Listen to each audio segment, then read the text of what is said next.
going to talk to you about creative industries and what I call the global contemporary economy and so on. The health economy, energy, particularly renewable energy.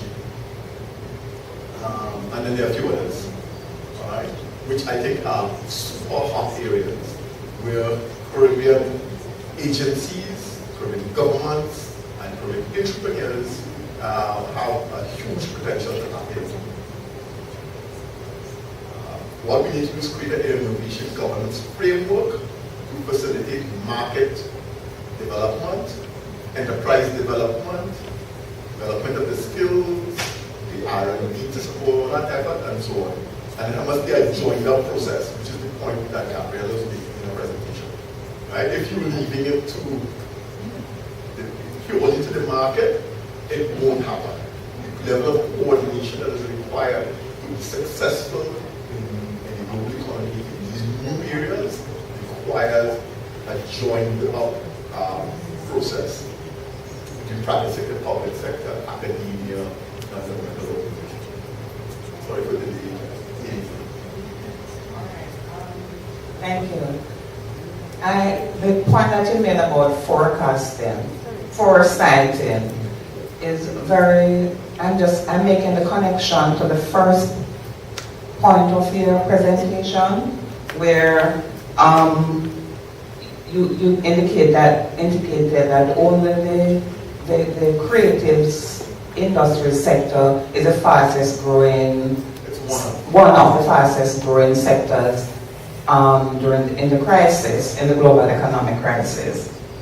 And when we go back, when I made that connection of foresighting and the growth of the sector, then it takes me to a place about satisfying the needs of people. The whole idea of development is to create happiness or welfare for people. And I like to kind of build philosophies in terms of understanding things. And when what the global economic crisis has done is to reduce people's ability to purchase material things. People would normally derive satisfaction from the purchase of physical things, but in the context of limited income, they still strive for this happiness. And one of the cheapest ways to get the same level of satisfaction and happiness is through the applications, apps, the creative industry, whatever it is. So they're no longer purchasing physical things, they're buying more service-based products and innovation products in order to replace or to account for this thing. So when you talk about foresighting, I'm trying to make the connection. If it is that we're foresighting to see what persons will be needing over the period of time, over the next few years, until when the global economy picks up pace, then it is imperative that we look at things that are not so material-based in terms of actual things. So hence the importance of the creative industry. All right, well, I pitched a little different, which is that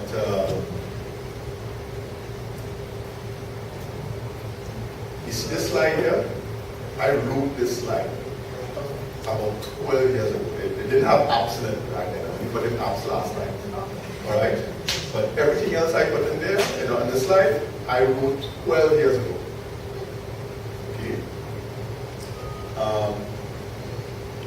And already there was clear indications that things like the aestheticization of production and consumption is becoming more and more important.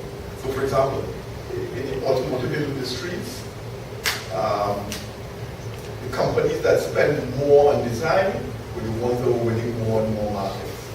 So, Japanese firms were outspending the American and even European counterparts in terms of design. It was quite interesting that the design for Japanese cars was being done in Los Angeles by Americans. So you don't have to be doing it yourself. You could hire other people to do it on your behalf. The other thing is that as people achieve more and more of their material needs, if you use Maslow's hierarchy of needs,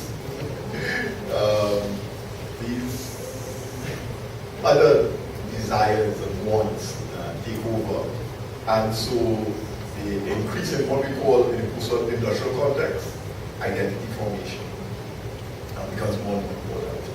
And so that's what is driving a lot of consumption and so forth. So it's not like, well, when the global economic crisis is over, we're going to move back to something else. No, that's not the case. The global economy has shifted in this direction. So an increasing share of people's daily consumption. So if you look at the basket of goods and services and whatever that people consume, it's moving increasingly away from what you put in material things to digitized things as the things become more and more digitized. All right? So for example, people are moving away from watching television to using the app and playing games and so on and so on.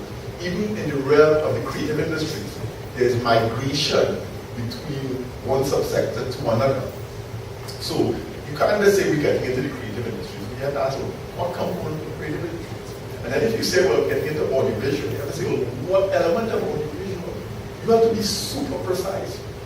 Right? And that level of precision is not something that we have yet begun to do well. So we still think in general, if you want to get into audiovisual, well, animation is growing, maybe short films, films for mobile devices. You have to be really, really targeted in this process.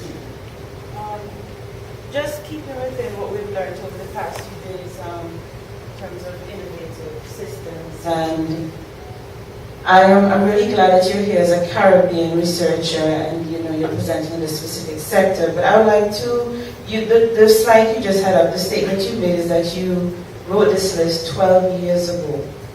I would like you to speak to, as a researcher and the discussions that we've had about connecting the academic with businesses and providing the knowledge that they need to propel them forward. What has been your experiences in terms of developmental linkages within the region and locally? Yeah. I was sharing some over lunch with some of my colleagues and friends. In fact, Nirad refers to him as his boss. So Nirad's boss, who's the chairman of CSI, we were having lunch. And I don't know if it's still true, I can't look him up. And I said to them, after several comments, that I wrote a business plan for the Toronto National Carnival Commission in Trinidad in 1998. It's only this year that they implemented any component of that business. That is how many years later? 15 years later.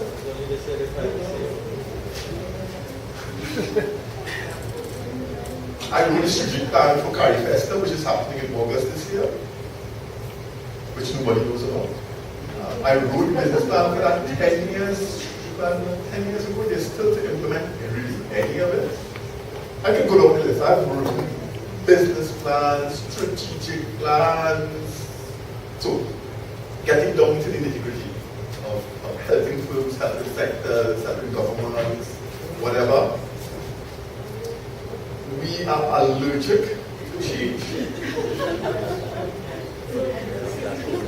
And we have a virus where everybody is covering their rear end. And what do I mean by that? I'm being facetious, I'm being provocative. But let me be precise and be scholarly about it. If you have organizations where the management and leadership style does not allow for the engagement of ideas, which is the case for most of our institutions, what you have is a framework where only when the boss says something, that it's a good idea. If the boss doesn't say it, then everybody else is in a holding position. The people who come up with ideas eventually have to leave those organizations because they are considered troublemakers. And that's because they are making trouble. Alright?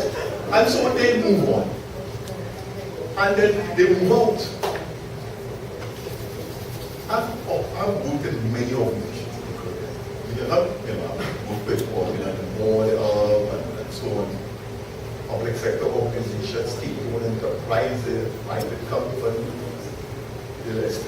And we still have a management culture that is related to the plantation. And we still treating people like if we're operating on a plantation.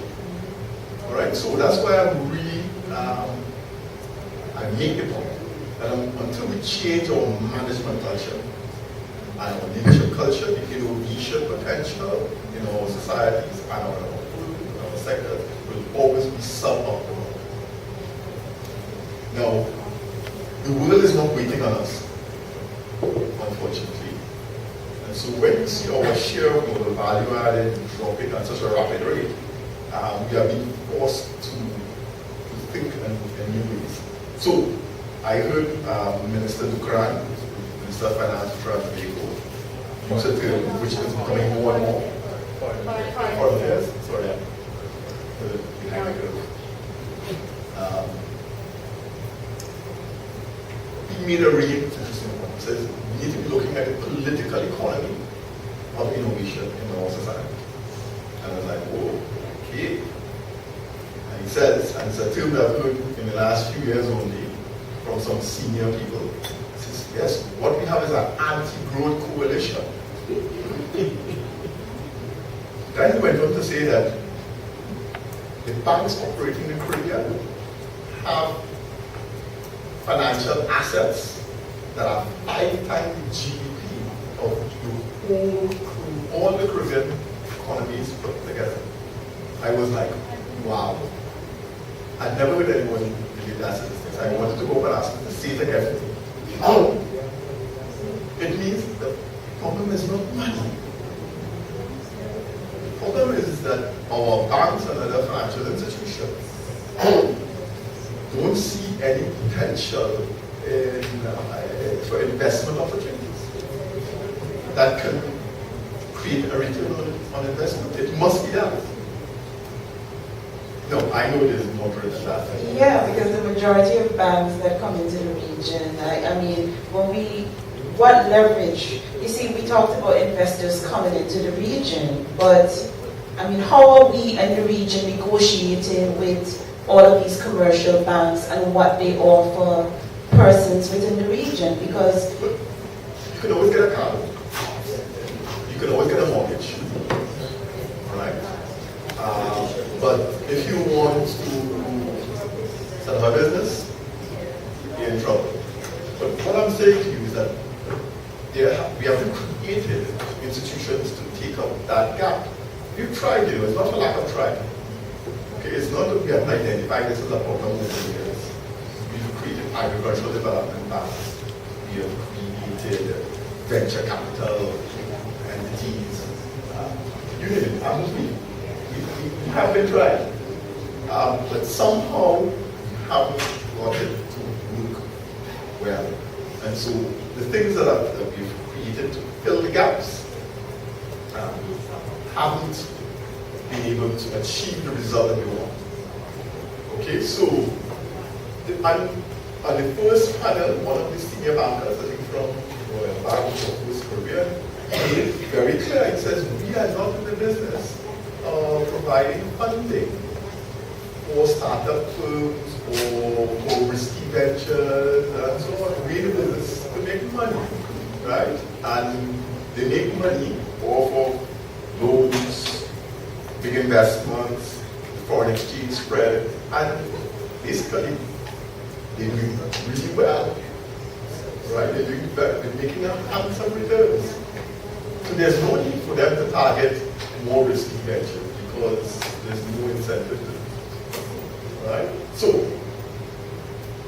financing is only one of the weak elements in the chain. The other key weak element is trade facilitation, to facilitate what we call market penetration. So even when we have firms that have stuff that can be sold to people all around the world, it's how do you get them into the marketplace. And it's not just about negotiating an agreement with Canadians or Europeans. That doesn't give you market access in theory. Or you convert that into market presence and market penetration becomes the real trick. And where a lot more investment is required. And so we have some significant gaps, and these are not new. My colleague Debbie has been working on these issues for, I don't know, 20 years, Debbie. All right, so we know this stuff. I mean, we've been writing about this stuff for a very, very long time. Problem though is that nobody's ready. And when we do get some funding, so for example, I've just finished writing an aid to trade paper, and literature, and so on. When the donor institutions have tried to fill the gap, it's really a donor-driven model. So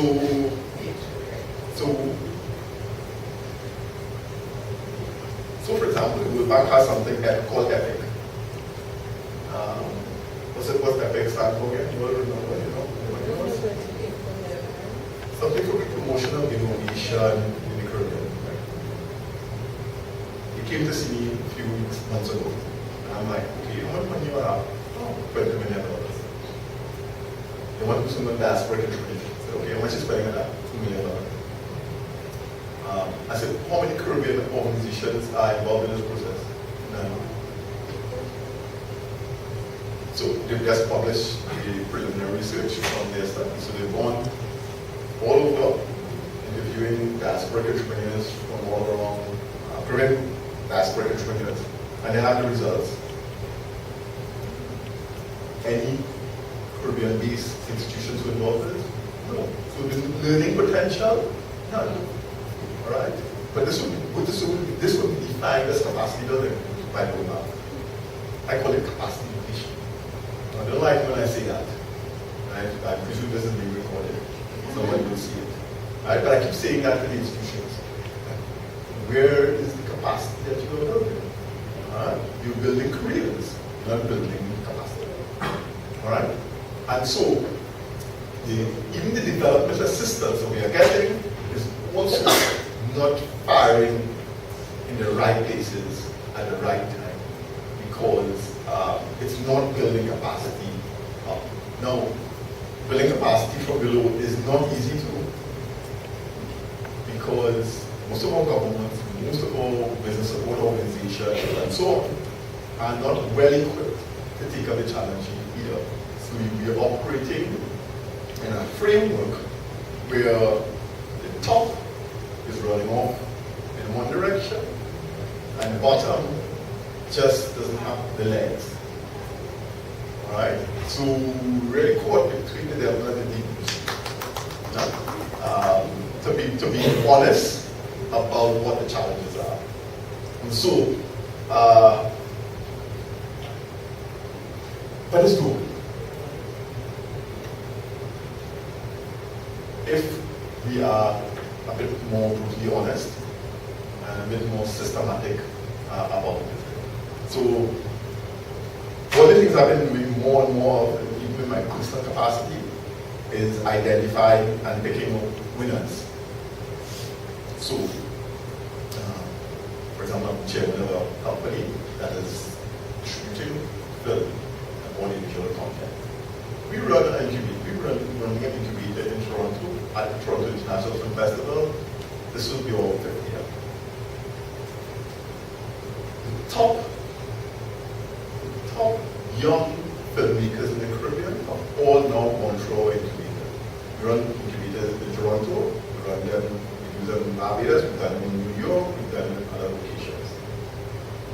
And what was interesting when we ran last one in Barbados is people from the film Biennale in Germany participated. They said, we're a private film.